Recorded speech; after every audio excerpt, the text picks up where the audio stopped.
Hi Pisces! This is Pisces Hub. Welcome to my channel. So for today's video, gagawa tayo ng daily reading for Pisces para sa araw na ito gamit ang ating tarot card. Okay, so alamin natin kung ano yung mga posibleng mangyari for Pisces sa araw na napanood niya ito. Reminder lang po na ito ay general reading po. So, pwede pong mag-resonate sa'yo, pwede pong hindi. And this is a timeless reading, Pisces. So, kahit anong araw, buwan, taon mo ito napanood. Basta tugma sa'yo, take mo lang. And welcome po ang lahat ng gender, babae, lalaki, LGBT, ay pwede po sa feminine or masculine na energy. Okay? Take mo lang kung kanino mag-resonate po. Okay, so, ano po yung mga posibleng mangyari for Pisces sa araw na napanood niya to? No. The Hierophant.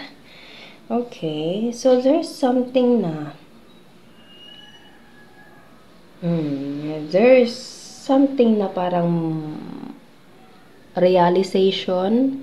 Okay, may mga matututunan. Pwedeng nag-aaral ka ngayon, Pisces, or pwedeng merong pag-aaral, pagre-research, okay, mga katanungan na masasagot, okay, kasi meron tayo ditong, the Hierophant kasi is someone na merong kaalaman, okay, knowledge, or mature, pwede pong ganun, okay, or pwedeng mabibigyan, or mahihingan mo ng advice, or there is someone na maghihingi sa'yo ng advice, pwede din po, okay? Kasi nakikita nyo sa board niya dito, whiteboard, merong who, what, when, why, and how. So, meron siyang mga parang solutions, mga formulas, okay? Mga advices na posibleng maisagot dito. So, it's either this is something like in a work, Pisces, okay? Pwede meron kayong meeting, pwede pong ganun, there's a meeting, okay? Or pwedeng kakausapin ka ng boss mo, okay? Or pwedeng there is someone na makikipag-usap sa'yo, hihingi ng advice, okay? May mga katanungan, okay? Or ikaw yung magtatanong, pwede din po. Pwedeng you're dealing with someone na Taurus, okay? Kasi there's the Hierophant right here. Pwedeng may mga researching, pwedeng merong mga bagay na gustong malaman. Okay, so ano pa po yung mga posibleng mangyari, mga gabay, mensahe niyo po for Pisces. And pwedeng this person is, ito yung parang ano ba yun? Mapapagkatiwalaan mo, Pisces, okay, for some meeting. Or pwedeng public speech, Pisces, pwedeng group of people kayo, pwedeng sa trabaho mo to and makikipag-usap ka, or isa ka sa mga a-attend doon sa meeting, pwede din pong ganun, okay? So, ano pa po yung message po for Pisces? Knight of Swords, biglaan ito, sudden, mabilisan, okay? There's an urgent meeting, Pisces, kung ano man ito. Page of Swords. Yes, there's something na researching. Mabilisan. Page of Swords is someone from afar. Or pagtutuklas, stalking, pwede din. Okay. Pwede meron ka malalaman, Pisces, na biglaan. And pwede ito yung meron connection sa taong medyo malayo sa'yo. Or pwede meron itong connection sa bagay, sa sitwasyon na medyo may distance sa'yo, Pisces, with this Page of Swords. And sudden, biglaan. Okay, so ano pa? Ano pa po yung mga posibleng mangyari po for Pisces sa araw na ito?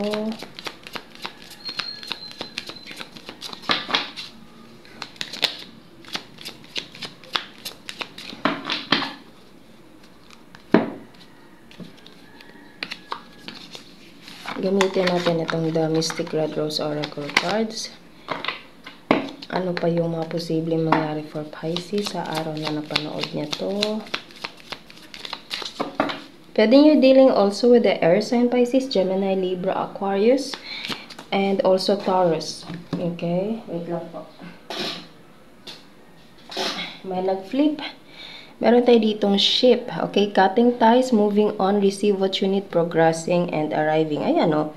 arriving, biglaan, sudden, okay? So, pwede meron kang malalaman, merong mga katanungan, may mga bagay na matatanggap mo or magbibigay ka doon, okay? And pwedeng ito ay merong connection sa medyo malayong lugar talaga, Pisces. Nakikita mo, malaking barko mismo, okay? And this, obviously, ang barko is nagta-travel long distance, okay? Page of Swords and then the ship. So, pwedeng ito ay merong connection sa malayong lugar. It's either malayong bansa, syudad, state, na pwedeng kailangan dumaan sa dagat po. Pwede pong ganun, okay? So, biglaan ito, mabilisan, and pwedeng ito ay merong connection sa someone na mature, pwedeng ito ay merong connection sa trabaho, pwedeng ito ay merong connection sa, feel ko parang more than 2 person or at least 3.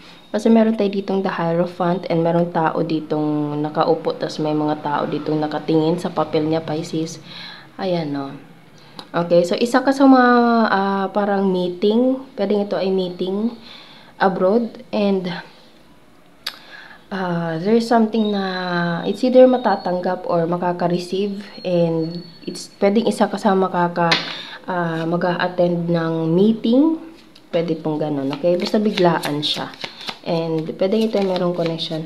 Naririnig ko din yung word na stalking, Pisces. Okay, pwedeng nangi-stalk ka, and pwedeng meron kang biglang nakita, biglang nalaman sa specific person mo. And ayun, sa pag-i-stalk mo, pag-i-stalk niya sa'yo, there's something na it's either cutting ties, moving on, or darating. Okay, so take nyo lang kung saan po mag-resonate pa po. Okay, so ano pa yung mga posibleng mangyari for Pisces sa araw na napanood nito? 7 of Swords.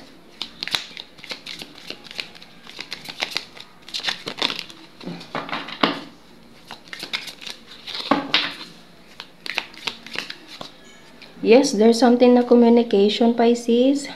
Okay, and pwedeng itong 7 of Swords, ito yung nagbibigay ng a little, okay, so pwedeng, as I said, Pisces, meron kang malalaman or there's something na realization. Kasi 7 of Swords is someone na parang merong pag-uungkat, okay, or pwedeng merong mga hidden, mga tago na matutuklasan. Okay? So, it's either meron natin connection sa online kasi ayan, no, nakikita nyo yan na meron silang laptop. Okay? And the 8 of Wands is parang communication. Okay? So, biglaan ito, mabilisan. Okay? And there's a message. Pwedeng ano ba to? Blocked? Okay?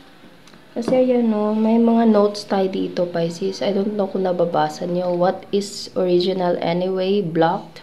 Pwede blinak mo to. It's all been done. Why not? It's all been done. Why not? Copy, paste, repeat. People do it all the time. So, meron ng anxiety. Merong something na nangyari na to dati. Or pwede meron kang kutob, Pisces. Okay? And posible merong meeting. Okay, so, yeah, there is something na pag-uusap dito with this 8 of Wands right here. So, biglaan, mabilisan ito, Pisces, ano, and, yeah. Pwedeng, ayan, napapansin niyo, Pisces, pagka-flip natin dito siya nag-fall into the Hierophant and Page, a Knight of Swords, and the Lovers. Pwedeng ito ay merong connection, someone na merong love interest sa'yo. Pwedeng ex mo to, Pisces. Okay? Pwedeng ex mo to, or pwedeng karelasyon mo to ngayon, and yeah, pwedeng meron kang kutob. May mga a little bit of parang hints na sa taong dinidil mo ngayon, and pwedeng nagre-research ka, Pisces, or this person is researching about you, and yeah, merong matutuklasan, merong malalaman, there's a realization, and it's either ikaw yung makikipag-communicate regarding with this situation, or this person will communicate with you, Pisces, and meron itong connection sa the Lovers. Love, okay, so merong love interest, or kung hindi naman, meron kayong connection deeply to this person. Okay, it's either family mo to, friendship, long-term childhood friend, pwede pong ganun. Yung kung baga meron kayong deep emotional connection to this person, Pisces. Okay? And pwede you're dealing with Gemini, Swords, Air sign, Gemini, Libra, Aquarius, Fire sign, Aries, Leo, Sagittarius, and Taurus, Pisces. Okay, bottom of the deck is Ace of Wands. Yes, this is something like parang offer or pwedeng merong solution or merong magagamit, okay, merong fiery, mainit, pwede pong ganon with this na Ace of Wands right here. Okay, it's either this is a emotion, okay, yung urge na makipag-communicate after whatever na nakita, okay, pwede pong ganon. Okay, or pwedeng magbibigay solution, merong mga bagay na decision, okay, whatever it is. Basta merong pag-uusap, Pisces. Okay? So, kuha tayo ng mga initials, random words, kung sino or ano po yung makonektado for Pisces sa araw na ito. There's an 8, 7, oh! Ayan, Pisces, 7, 7 of Swords, 8, 8 of Wands. Okay, so pwede merong significant meaning yung 8 at saka 7, Pisces. Letter J, I, E, ano pa?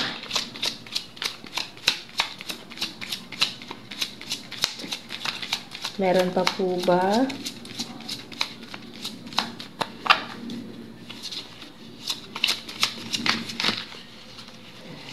Wala na, Pisces yun. So, yun po ang ating reading for Pisces para sa araw na ito. Naway nagustuhan niyo po. Huwag niyo po sanang kalimutan na mag-like at mag-subscribe po sa ating channel. And click the bell button para ma-notify po kayo sa next videos na i-upload natin. Okay? So, thank you, Pisces, and God bless!